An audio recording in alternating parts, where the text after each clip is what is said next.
What's going on, YouTube? Team G Sale back with another weekend pickup video. I know I just posted one not too long ago, but I went out this weekend and found a bunch of stuff, so thought we would do another pickup video. Different room today. We are in the board game room. I'll show some panoramic shots, as I usually do, posting up in the video right over here. And you can take a look at those. My board game collection just topped about 550 games, so I will eventually do a collection video on this, but for the time being, just continue to add to the collection. Also wearing a new shirt. My wife got me this shirt for the comic convention. It's G Sale for Life. It's a nice little shirt to go with that. So as usual, let's jump into it, starting off with non-video game related stuff, and here we go. First up this week, I went to a garage sale here in town. They're winding down. It rained all weekend, but they had a huge garage, so it was inside. And she had a bunch of board games. So the first one she had is Uno Dominoes. Now, I already own Uno Dominoes, so this is a set that I'll resell. When I opened it up, it's actually still in the original plastic, so the game's never been used. Got this for, she ended up 2 to 3 each, but she did 2 each because I bought 3 of them, so great first pickup.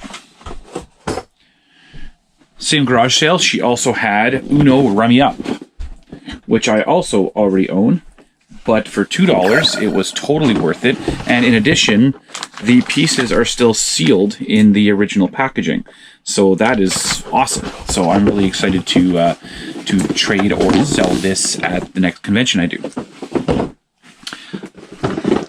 Lastly, at the same garage sale, I found for $2 a Romoli board. And it's also in really, really good shape.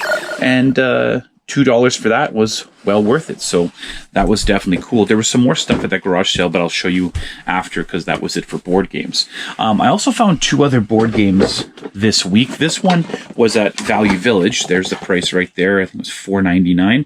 And it is called Swinging Snakes. It's a Parker Brothers game from 1993, and it is complete and in really good shape. So for $5, I'll add that one to the collection. Last for board games this week, I found another one at Value Village. There's the sticker there, $4.99 again for that one. And that is Dizzy Dizzy Dinosaurs. It's Dizzy Dizzy Dinosaur! Dizzy Dizzy Dinosaur knocks you out as he moves about. Dizzy Dizzy Dinosaur, he's real nice till you roll the dice. Dizzy Dizzy Dinosaur, yeah, he's a silly beast to say the least. He got me, he got you, not me. Dizzy Dizzy Dinosaur, be lucky and smart or it's back to start. Dizzy Dizzy Dinosaur, turns and spins till someone wins. Yeah, Dizzy Dizzy Dinosaur from Preston. Actually, not a cheap game. I've found this a number of times, but it's always missing the robotic dinosaur. This one actually had it, and it works, and again, really good shape, so glad to add that to the collection. For non-video game pickups, the rest of them all came from that same garage sale. The first one, she had an entire box, I'm not going to show you the whole box, of these mini books. And these are a pre-Lego building set of all rubber. And they're from, they're quite old, actually. You know, I had the date on here, I can't remember. I believe they're from the 1940s. And definitely really cool. When I first bought them, she wanted $4 for the whole box. And I thought it seems like a steal.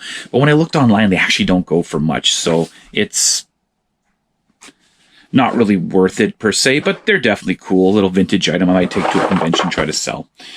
Same garage sale, the one here in town, had this Las Vegas electronic blackjack machine. It's actually quite large, and it's actually a coin operated, and it is unfortunately missing the cover for the coins at the back, but it was $5, and it works, and I'm not sure, I'm probably not going to keep this, but it might be something I could trade or sell. It's in really good shape for for the year it is. And lastly, I don't normally post these kind of pickups, but this was cool. This is a windmill. It's actually made in Holland, and it's a music box, and it lights up when you plug it in.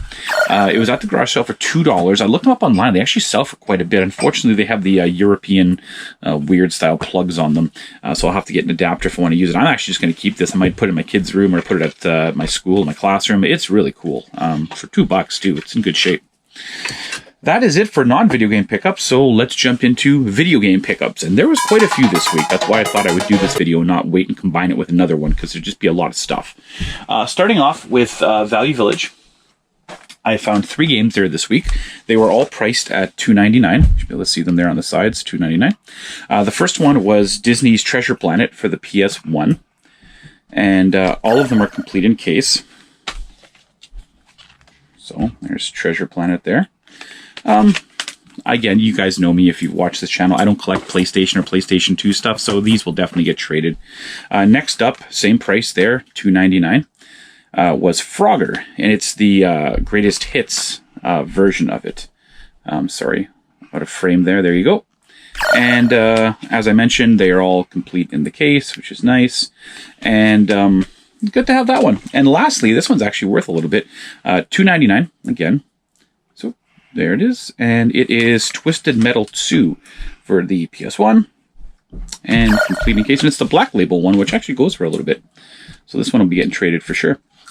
They actually had a bunch more, but at the time my phone didn't have data on it because I had turned it off because we hit our limit, and it was I couldn't tell if the other ones were worth any money, but they seemed pretty common, so I left them there.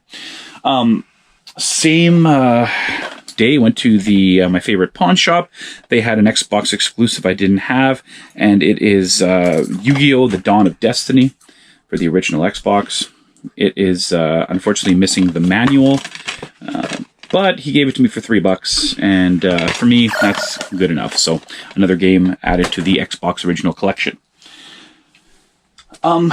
Today, I actually got to go to a pawn shop, and one of my friends was working there, and he gave me these for $2 a piece. So the first one is Star Wars Battlefront Elite Squadron for the PSP for $2. And it is complete in the case. I'll probably end up trading this one for a game that I actually need because I don't really play a lot of PSP stuff. I have this game already, but it does hold a bit of value, and it's F1, I believe, what is it, 2009 for the Wii. And again, it's somewhat uncommon, so I'll end up probably trading that for a Wii game I need, and it's complete in the case, so for $2, it's definitely worth my time. And lastly, an Xbox game I didn't have, Commandos Strike Force for the original Xbox, $2. Again, I don't own it, so this one actually did have the manual, which is awesome. So it was a good little pawn shop visit today, $6, and got 3 games. Went to the flea market to make a few trades today, and I had traded a friend of mine there a He-Man picture sticker album. I think I showed it in one of my previous videos. It came in that big lot of video games that I picked up, and I didn't really want a lot for it. He had this game, Hulk, for the original Xbox. He had it priced at $10, but again, we were doing a trade, so I was totally cool with it because I didn't pay anything for that sticker album, so complete in case, so I added Hulk to the collection. At the flea market, there was another vendor there who I don't deal with very often. She had this game priced at $12, way too high for what I like to pay for a Wii game, but we ended up trading. I had a loose copy of Mario Kart 3DS that I had picked up for $2 at a garage sale, and I traded her for it, and this one is Escape the Museum for the Wii, so this one is actually one I need, so that is now added to the collection, and it is complete in the case. And with that, all the games that start with E are done on my list now, which is great. And I added another Wii game to my collection today. This one was priced at $15, which again is way too high for me. This was at one of the game stores in town. But I had a loose copy of Mario Kart Wii that I picked up with that Wii set a while back. And essentially it was free because I sold the Wii for more than I paid. And I ended up trading that straight up for Captain America Super Soldier for the Wii. So that one is now another one added to the collection, and this one is complete in the case. It's very rare I add 2 Wii games to my collection in one pickup, but I actually added 3, and this is the final one today. My friend Rick from Retro Bomb Collectibles, who I've mentioned before. He had this one in his booth that I never saw. I guess I skimmed over it. And it is, he had it priced at $17. And it is Final Fantasy Crystal Chronicles Echoes of Time. Now, I traded him the copy, the VHS of Night of the Freaks that I had in one of my pickup videos that I got at Value Village for $2. So essentially this game was $2. So I know the VHS was worth quite a bit more than this, but he wanted it and I wanted this. It worked out. $2 to add that is great. He also had something I have not seen before, and even on eBay, I can't find a lot of these. There's very sporadic listings of them, and he had it priced at $25. And it is the Samba de Amigo Wii Maracas set, and it's complete, which is awesome. And I ended up trading him an NES game I had. It's an unlicensed one, Impossible Mission 2, that I had paid $5 for probably, 5 or 10 years ago. But I'm sort of slowly clearing out my unlicensed titles because I don't need them anymore. And we made a trade for the Maracas set, which is awesome because that is one big box set I do not own. Otherwise, everyone, that is it for this week. Nothing else, nothing amazing pickups, but some pretty cool stuff nonetheless. Please, if you haven't already done so, hit the subscribe button. I am very close to having 100 subscribers, and I will be doing a video game giveaway. If you are in Canada, it'll be much easier for me. If you're in the States, I will cover the shipping cost to get it to you because I really want this channel to start growing and to get more subscribers. And as always, I will subscribe back if you subscribe to my channel. And as always, follow on Instagram at Team G Sale, and I will follow back if you follow my channel. So thanks again for watching, and have a great weekend. We'll pick you up next week with hopefully some more finds.